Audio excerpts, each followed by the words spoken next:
நீங்கள் பார்த்து கொண்டிருப்பது உங்கள் ஜாஷ்வா டிவி. சகல ஜனங்களுக்கும் நற்செய்தி.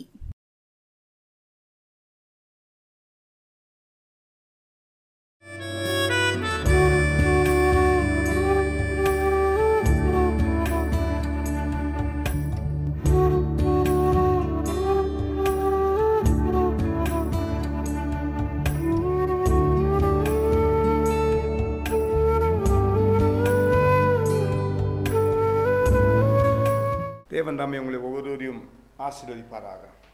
அவருடைய ஆசீர்வாதத்தின் கரம் எங்கு தங்கப்படுகிறதோ, பழைய ஏற்பாட்டு பாக்கம் உடன்படிக்கை பெட்டி, கர்த்தருக்கு பிரியமான வார்த்தைகள், கர்த்தருடைய கட்டளைகள், மோசனால் எழுதப்பட்ட வார்த்தைகள் அதில் அடங்கியிருக்கிறது. அது எங்கெல்லாம் பாதுகாப்பாக இருக்கப்பட்டது, அந்த குடும்பம் ஆசீர்வதிக்கப்பட்டது, அந்த வீடு ஆசீர்வதிக்கப்பட்டது, அந்த குடும்பத்தில் பிள்ளைகள் எல்லாம் ஆசீர்வதிக்கப்பட்டார்கள் என்பதை பார்க்கின்றோம். தேவ திட்டத்தை, தீர்மானத்தை வழிநடத்துகின்ற தேவனாக இருக்கின்றார். தேவன் நம்மை வழிநடத்துவாராக. தேவ கிருபை என்றும் உள்ளது. இந்த நாளின் செய்தியின் தலைப்பு, எப்படி நெருக்கத்தை சந்திப்பது. ஒவ்வொருவருக்கும் நெருக்கங்கள், பாடுகள், உபத்திரங்கள் வரும். அப்படி வரும் பொழுது நெருக்கத்தை எப்படி சந்திப்பது?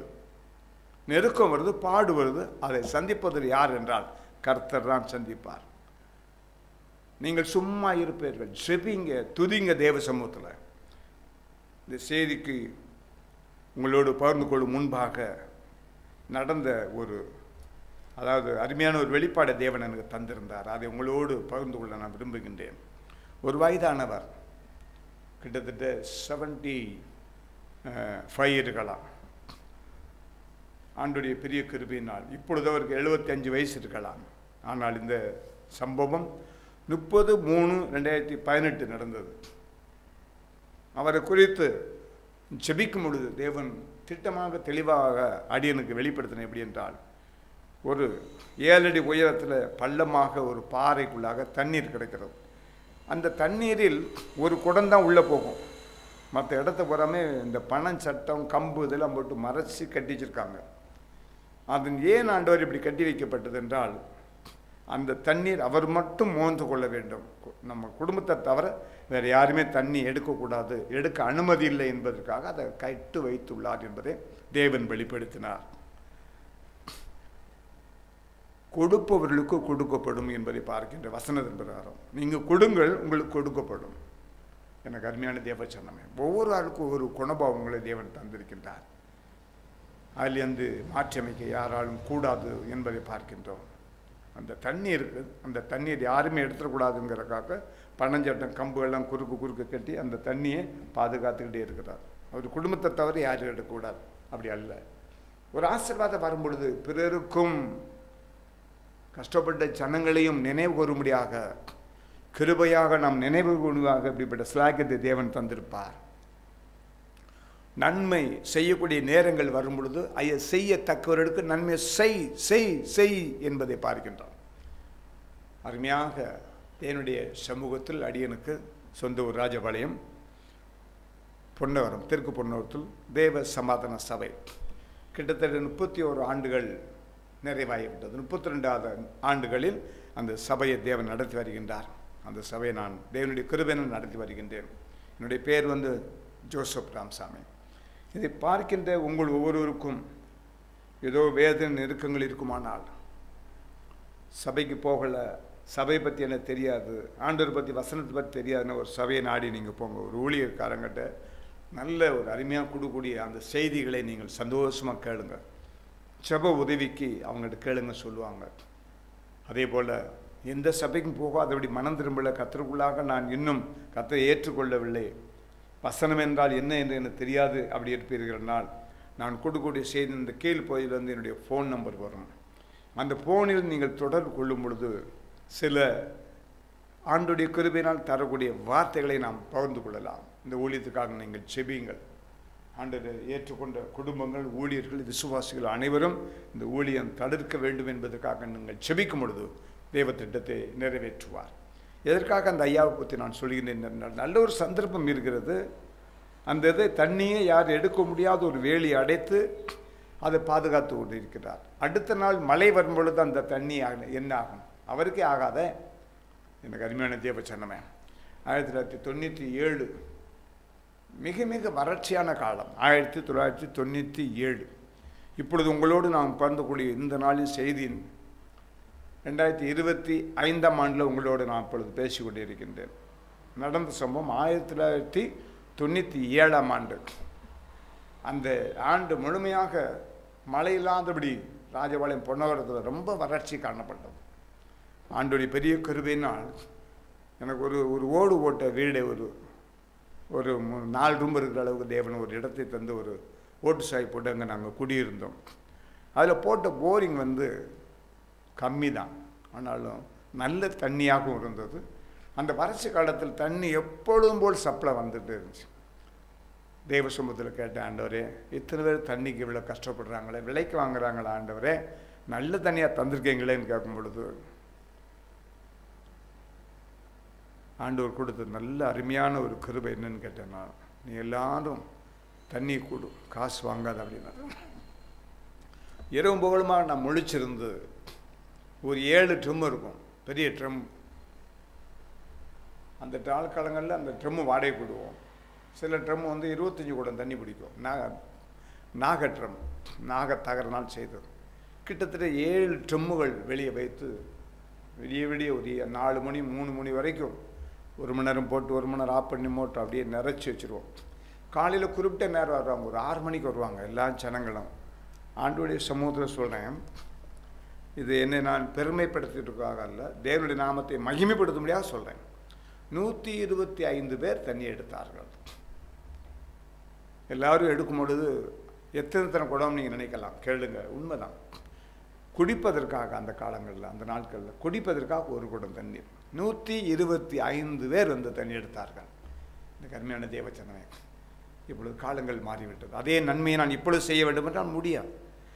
நன்மை செய்ய தகுதி இருக்கும் பொழுது நன்மை செய்வர்களுக்கு செய், அதைத்தான் ஆண்டவர் சொல்கிறார். இந்த உலகத்தில் எதுவுமே என்னுடையது அல்ல அல்ல அல்ல, கர்த்தருடைய திட்டம் தீர்மானம். அருமையான பெரியவருடைய வாழ்க்கையை பார்க்கும் பொழுது அந்த தண்ணீரை வேறு யாரும் எடுக்கக்கூடாதுங்கிறதுக்காக ஒரு கண்ட்ரோலோடு உட்கார்ந்து பாதுகாக்கிறார். மழை அதை சவதியாக்குமானால் அந்த தண்ணீர் யாருடையது ஆகும்? இந்த உலகத்தில் வாழக்கூடிய ஒவ்வொரு நாட்களும் சில ஆண்டுகள் வாழ்வதற்காக தேவன் நம்மளை அனுமதித்திருக்கின்றார், உண்மைதான். ஆனால் பலகீன இல்லாதபடி ஆரோக்கியத்தோடு வாழுவதும் தேவ கிருபை, ஜீவனோடு இருப்பதும் தேவ கிருபை தான். தேவன் தாமே வழி நடத்துவாராக. செய்தியின் தலைப்பு, எப்படி நெருக்கடியை சந்திப்பது.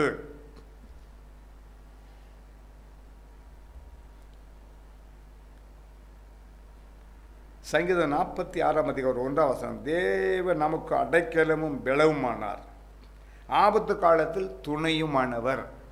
ஆபத்து காலத்திலே கர்த்தர் நம்மளை துணையாக நின்று வழிநடத்துகின்ற தேவன். எந்த நேரத்திலையும் இக்கட்டு நேரத்திலும் தேவன் நம்மளை வழிநடத்துவாரே.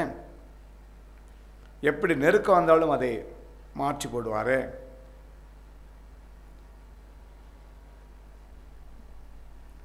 ஒரு 4 வருஷம் இன்ஜினியர் படிக்கக்கூடிய ஒரு மாணவனோ மாணவியோ கண்டிப்பாக 4 வருஷம் நெருக்கடிகளை சந்தித்தே ஆக வேண்டும்.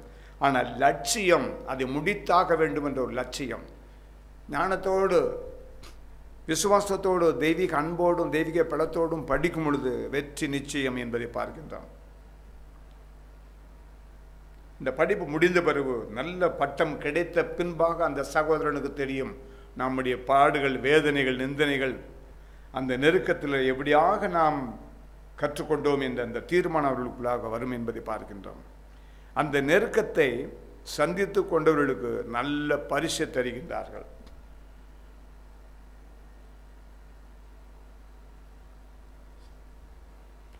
எனக்கு அருமையான தேவச்சனமே, ஒருவருக்கு ஒரு ஆபரேஷன் பண்ணித்தான் ஆக வேண்டும் என்று ஒரு தீர்மானம் பண்ணும் பொழுது அந்த ஆபரேஷன் முடிந்த பின்பாக ஒரு வெற்றியை தருகின்றார்,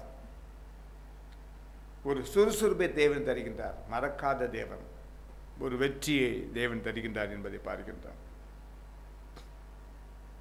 கிருபை.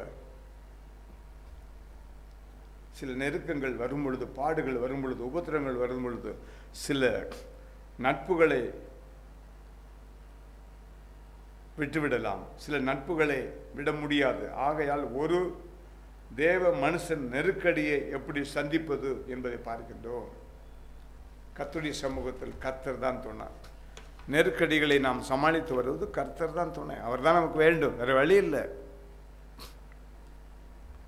அருமையாக தேவன் தந்த இந்த சமாதான சபையின் சார்பாக 31 ஆண்டுகளாக இந்த ஊழியத்தை நடத்தி வருகின்ற தேவன் எனக்கு வந்த நெருக்கங்கள், பாண்டுகள், உபத்திரங்கள் அநேகம் மனிதனால் கொடுக்கக்கூடிய நெருக்கடி, சத்ருவின் மூலமாக வந்த நெருக்கடி, சொந்த பந்தங்கள் வரக்கூடிய நெருக்கடி, அத்தனையிலும் தேவன் ஜெயத்தை தந்தார். கிருபை. தேவன் ஒருபோது வெட்கப்படுத்தவே மாட்டார். எந்த நெருக்கடி வந்தாலும் கூட ஊழியத்தை எப்படி நாம் ஊழியத்தை விட்டு நாம் போக முடியாது. அழைத்தவர் உண்மை உள்ளார். ஜீவன் உள்ள மட்டும் நம்மளை விசாரிக்கின்ற தேவனாக இருக்கின்றார்.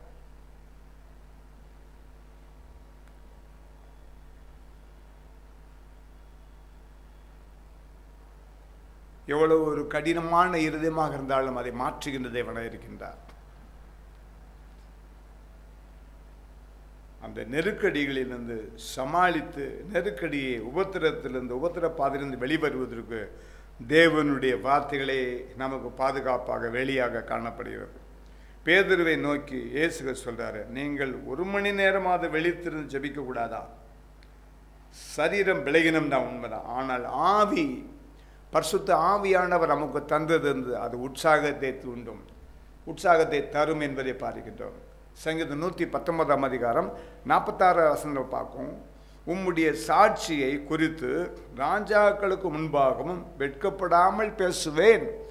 நான் ராஜாக்களுக்கு முன்பாக, ஆசாரியர்களுக்கு முன்பாக நான் நிற்கக்கூடிய நிலைகள் வருமானால் நான் வெட்கப்படாதபடி பேசுவேன்.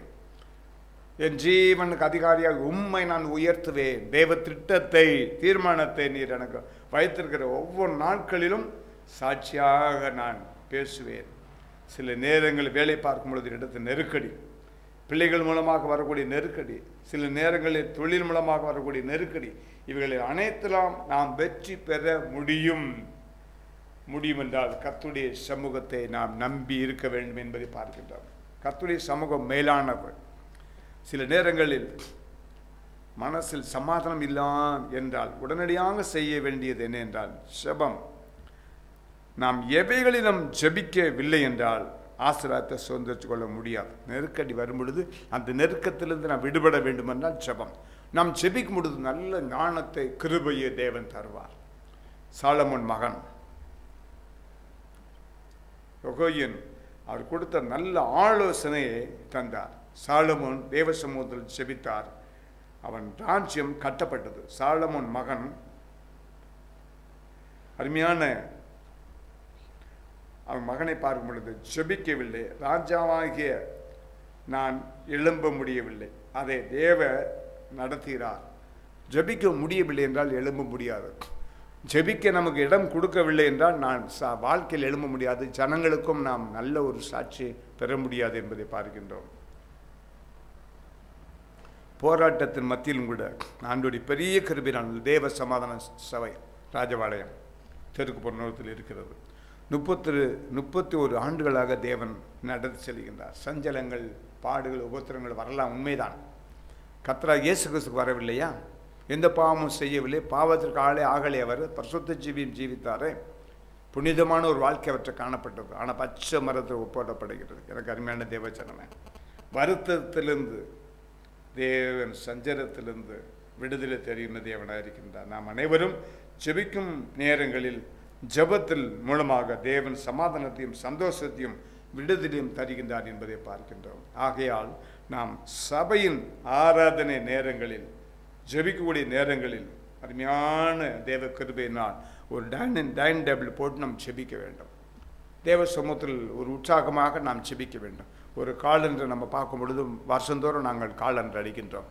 அந்த காலண்டரில் பார்க்கும் பொழுது ஜெப ஆராதனைகள் இப்படியாக காணப்படுகிறது அந்த சபையில் என்பதை ஒரு டைனிங் டேபிளில் போட்டுப்போம். முதலாவது பார்க்கும் பொழுது ஞாயிற்றுக்கிழமை ஆராதனை, சனிக்கிழமை காத்திருப்பு ஜெபம், வெள்ளிக்கிழமை உபாச ஜெபம், புதன்கிழமை பெண்கள் கூடுகை, 5ஆவதாக 1ஆம் தேதி அதிகாலையில் 5 to 6 வாக்குத்தத்த ஆராதனை. கடைசி வெள்ளிக்கிழமை அரையரவு ஜெபம். 7வது பார்க்கும்போது 7வது அந்த கடைசி ஞாயிறு வீட்டு கூட்டம். ஜெபிக்கவில்லை என்றால் கர்த்தருக்குள்ளாக நமக்குள்ள தேவ சமூகத்தில் நமக்கும் கர்த்தருக்கும் இருக்கக்கூடிய அந்த விசுவாச வேரூன்றி நிற்கக்கூடிய வாய்ப்பு இல்லாத ஒரு நிலையாக ஆகும் என்பதை பார்க்கின்றோம். கர்த்தருக்காக நாம் எழும்பி பிரகாசிக்க நாம் கற்றுக்கொள்ள வேண்டும் என்பதை பார்க்கின்றோம். ஜெபத்தின் மூலமாக மாற்றப்பட முடியும். உங்கள் வாழ்க்கையில் அநேக காரியத்தை பெற்றிருப்பீர்கள். தாவீது தன்னை ஜெபத்தின் திடப்படுத்தி கொண்டார் என்பதை பார்க்கின்றார். வேறு எந்த விதத்திலும் அவர் திடப்படுத்தலை. நண்பர்கள்ட்ட போய் சொல்லி அவர் திடப்படலை. கர்த்தருடைய சமூகத்தில் ஜெபித்து திடப்படுத்தி கொண்டார். ஜெபத்தின் மூலம் நல்ல நெருக்கடியையும் சந்திக்க அவசியம் என்பதை ஜெபம் அவசியம் என்பதை பார்க்கின்றோம். நாம் ஜெபிக்கிறவர்களை உருவாக்கப்பட வேண்டும் என்பதை பாருங்கள். அநேகரை தெரிந்து கொள்ள வேண்டும். என் சரீரத்தில் பலகீனங்கள் உண்டு, ஜெபிக்க முடியும். இதுவரையிலும் நடத்தின தேவன் இனிமேலும் நடத்தி மேன்மைப்படுத்தின தேவனாக இருக்கின்றார் என்பதை பார்க்கின்றோம். தானியேல் 9ஆம் அதிகாரம் 2வது வசனத்தில் பார்க்கோம். 2, 3, 4, 5 பார்க்கோம். தானியேல் தேவ சமூகத்தில் இந்த புஸ்தகத்தில் தானியேலுக்கு எப்படி கிடைத்தது என்பதை பார்க்கின்ற போது, எரேமியா எழுதின புஸ்தகம் தானியேல் சிறைப்பட்டு வரும்பொழுது சங்கிலியால் கட்டப்பட்ட நிலையில் போனான் என்பதை பார்க்கின்றோம். இந்த தானியேலுக்கு எப்படி இந்த புஸ்தகம் கிடைத்திருக்கும்? தானியேல் தேவ சமூகத்தில் தன்னை அர்ப்பணித்து இடைவிடாமல் 3 வேளையும் ஜெபித்து ரகசியங்களை கர்த்தரிடத்தில் தெரிந்து கொண்டார் என்பதை பார்க்கின்றோம். தானியேல் வசனத்தின் மூலமாக ரகசிய ஆராய்ச்சி பண்ணுகிறார். வசனத்தின் மூலமாக அந்த தானியேல் தியானித்து அந்த ரகசியங்களை தெரிந்து கொள்கிறார் என்பதை பார்க்கின்றோம். இந்த வேதத்தை நாம் வாசிக்கும் பொழுது, இந்த வேதத்தின் உங்களுடன் பேசும் பொழுது, ஜெபிக்கும் பிள்ளைகளுக்கு மெமரி பவர் தேவன் தருகின்ற தேவனாக இருக்கின்றார். நல்ல ஒரு ஞானத்தையும் கிருபையும் விழிப்புணர்வையும் மெமரி பவரையும் தேவன் தருகின்றார். இது உண்மை, இது சத்தியம். நீங்கள் ருசிச்சு பாருங்க. தேவ சமூகத்தில் இந்த வேதம் சொல்லுகிறது. இந்த வேதத்தை ஏற்றுக்கொள்ளவருக்கு சமாதானம் உண்டு என்பதை பார்க்கின்றோம். இந்த வேதத்தை உள்ளும் புறமும் ஏற்றுக்கொண்டவர்கள் உள்ளும் புறமும் மேய்ச்சலை கண்டடைவார்கள் என்பதை பார்க்கின்றோம். தேவ திட்டம் ஆகாரத்தை விட மேலானது. ஆகாரங்கள், பெயர்கள், ஒவ்வொரு பொருள்கள் பூராமே இந்த வேதத்தில் உள்ளதான் இந்த நாள் வரைக்கும் இருக்கிறது. பழைய ஏற்பாட்டில் எந்தெந்த இதுகளுக்கு எந்தெந்த பேர் வச்சாங்களோ அந்த பேர் தான் இன்னும் அது மாறாமல் இருக்கிறது என்பதை பார்க்கின்றோம். இந்த வேதம் இருக்கும் குடும்பத்தில், இந்த வேத வசனத்தில் இருக்கக்கூடிய எந்தெந்த இருதயத்தில் காணப்படுகிறது அங்கெல்லாம் தேவனுடைய நாமம் மகிமைப்பட முடியாது. தேவ திட்டத்தை, தீர்மானத்தை நடத்துகின்ற தேவனாக இருக்கின்றார். தேவன் ஒருபோதும் வெட்கப்படுத்த மாட்டார். வெட்கப்பட்டு போன போல நமக்கு தெரியும், ஆனால் தேவன் வெட்கப்படுத்த மாட்டார். தேவன் நம்மளை முன்குறித்தார், தெரிந்து கொண்டார். அவருக்கென்று தெரிந்து கொண்டபடினால் தேவன் நம்மளை ஒருபோதும் வெட்கப்படுத்த மாட்டார் என்பதை பார்க்கின்றோம். இந்த தானியேலுடைய நல்ல ஆலோசனைகள் அருமையான கொடுத்திருக்கலாம் என்று நான் நம்புகின்றேன். நல்ல ஆலோசனை மூலமாக அந்த ஜனங்கள் சமாதானத்தின் காலத்தில் தெரிந்து கொண்டு நன்மைகளை சுதந்திரிக்கவும், தானியேலின் காலத்தில் அறிவை தேவன் திட்டமாக வெளிப்படுத்தினார். தானியேலுக்கு தெரியும், ஒரு அருமையான எந்த ஒரு துன்பமோ தொல்லையோ தேசத்தில் ஏற்பட்டாலும் கூட இந்த ஜெபம், இந்த வாக்குத்தத்த வசனம் இந்த ஜனங்களையும் என்னையும் விடுவிக்கும் என்ற விசுவாசம் அருமையான தானியேலுக்கு காணப்பட்டது என்பதை பார்க்கின்றோம். இதற்காக தானியேல் பொறுமையோடு காத்திருந்தார். எனக்கு அருமையான கர்த்தருடைய ஜனமே, அந்த தானியேலுக்கு இருந்த அந்த பொறுமை நமக்கும் இருக்குமானால் தேவ திட்டத்தை நிறைவேற்றுகின்ற தேவனாக இருக்கின்றார். நெருக்கத்தின் வேளையில் கர்த்தரை நோக்கி பார், நீ வெட்கப்பட்டு போவதே அல்ல. நெருக்கங்கள் சேர்ந்து வருது, பாடுகள் வருது, உபத்திரங்கள் வருது, கர்த்தரை நோக்கி முறையிடுங்க, செபிங்க. நீங்கள் வெட்கப்பட்டு போவதே இல்லைங்க. நான் சொல்லலை, இந்த வேத வசனம் சொல்லுது. சங்கீதம் 34ஆம் அதிகாரம் 5வது வசனம் முதலாக 7வது வசனம் இப்படியாக சொல்லுகிறது. நெருக்கத்தின் வேளையில் கர்த்தரை நோக்கி நீங்கள் பாருங்கள், ஜெபிங்க, துதிங்க. நீங்கள் வெட்கப்பட்டே போவதில்லை. ஜெபிக்கு முன்பாக வெட்கப்பட்ட நிலைகள் தெரியலாம், ஆனால் தேவன் அதை மாற்றுகின்ற தேவனாக இருக்கின்றார். கர்த்தருக்கு முன்பாக தானியேல் 9ஆம் அதிகாரத்தில் 4, 5, 6 பார்ப்போம். பாவ அறிக்கை செய்து தானியேலுடைய நெருக்கத்தின் நேரத்தில், நெருக்கடியில் நாம் ஆண்டவரை தேட வேண்டும் முறுமுறுக்காத ஒரு ஜெபம் நம்முடைய வாழ்க்கையில் இருக்குமானால் தேவ திட்டத்தை தேவன் நிறைவேற்றுகின்ற தேவனாக இருக்கின்றார். தேவன் ஒருபோதும் ஒருவரையும் வெட்கப்படுத்த மாட்டார் என்பதை பார்க்கின்றார். தேவன் தெரிந்து கொண்ட பாத்திரமாக நாம் வாழ வேண்டும். கர்த்தர் அழைக்கப்பட்ட பாத்திரமாக, கர்த்தர் தெரிந்து கொள்ளப்பட்ட பாத்திரமாக நாம் வாழ வேண்டும். தேவனுடைய சித்தம் அப்படியா காணப்படும்.